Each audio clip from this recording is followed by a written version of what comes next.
ঠাম্মার রান্না বান্নায় আজকে দেখাবো ঝাল ছাড়া চিলি পনির। আজকে একটা পনিরের রেসিপি বানাবো। ছেলে খেতে চেয়েছে তাই ওর জন্য বানাচ্ছি। সেটা হচ্ছে চিলি পনির। অ্যাকচুয়ালি চিলি পনির বলা হচ্ছে, কিন্তু চিলি পনির এটা হবে না, কারণ চিলির পরিমাণটা অনেক কম থাকবে। তো তার জন্য আমি পনির নিয়ে নিয়েছি অল্প করে, আর পনিরগুলো একটু কিউব কিউব করে ছোটো ছোটো করে কেটে নিয়েছি দেখুন। তারপরে পনিরের মধ্যে একটু নুন দিয়েছি, একটু দিয়েছি কাশ্মীরি মির্চ, আর দিয়েছি কর্নফ্লাওয়ার দিয়ে ভালো করে এটা মাখিয়ে নিয়েছি। এবার এটাকে আমি তেলে ফ্রাই করব। কড়াইটা আমি তেল দিয়ে দিলাম পনিরগুলো ভাজার জন্য। তেলটা দেখুন গরম হয়ে গেছে। আমি অল্প অল্প করে এবারে পনিরগুলো দিয়ে দেবো।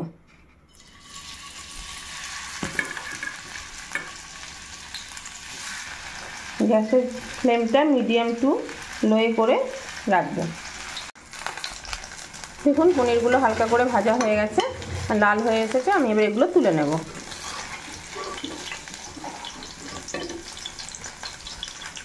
এই কড়াইয়ে আমি আরেকটু তেল দিয়ে দিলাম, দিয়ে এবারে আমি এই কড়াইয়ে রান্নাটা করে নেব। খুব বেশি তেল দিলাম না, অল্প করেই দিলাম। এবার তেলটা গরম হয়ে গেছে, আমি ওর মধ্যে রসুন কুচি, আদা কুচি দিয়ে দিলাম।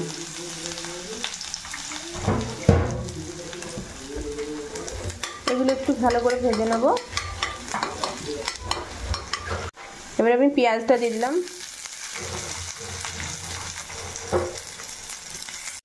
পেঁয়াজটা একটু ভালো করে নেড়ে চেড়ে নিতে হবে। গ্যাসের ফ্লেমটা কিন্তু লোই আছে।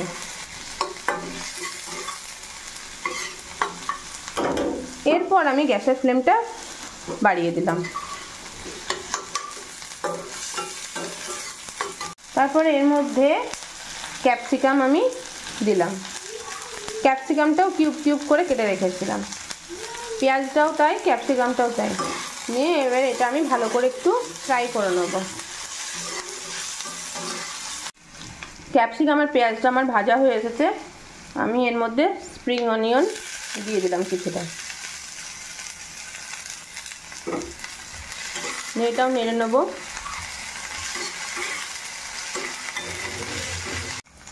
এবার আমি একটু নুন দিয়ে দেবো অল্প করে।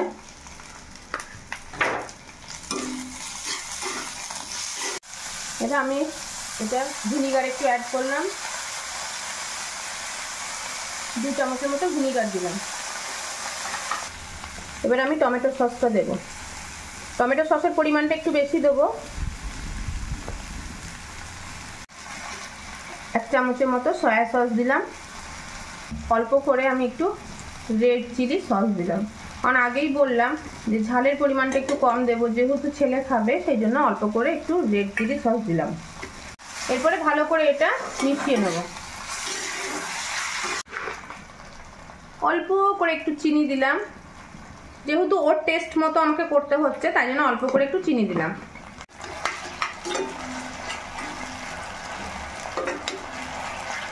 ও এমনিতেই পনির খেতে চায় না, তো এভাবে করে দিলে খায়। তো আজকে বাড়িতে মাছ ছিল না, তো ভাবলাম কি করব, কালকে চিকেন খেয়েছে, আজকে ভাবলাম কি করব, তাই জন্য ওকে বললাম পনির খাবি? তো বললো হ্যাঁ তুমি যেরকম বানিয়ে দাও ওরকম বানিয়ে দাও, আমি খাবো। সেই জন্য পনিরটা আমি এরকম করে বানাচ্ছি। এরপরে এর মধ্যে আমি পনিরগুলো অ্যাড করে দেবো।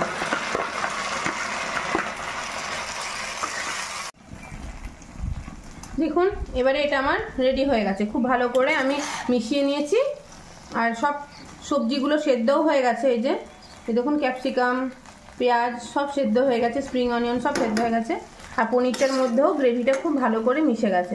তৈরি হয়ে গেল আমার এটা। এবারে এটা আমি নামিয়ে নেব। এই যে আমি এবারে এটার মধ্যে এটা তুলে নিলাম।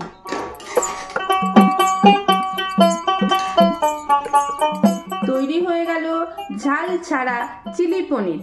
বাচ্চাদের জন্য এটা খুব উপকার। যেসব বাচ্চারা পনির খেতে চায় না তাদের জন্য এটা আপনারা বাড়িতে বানিয়ে দেবেন, দেখবেন তারা খুব আনন্দ করে খাবে, আর বড়রাও পছন্দ করবে। তো আমার তৈরি হয়ে গেল চিলি পনির ঝাল ছাড়া। আপনারা প্লিজ প্লিজ প্লিজ আমার চ্যানেলটা সাবস্ক্রাইব করবেন আর শেয়ার করবেন। টাটা।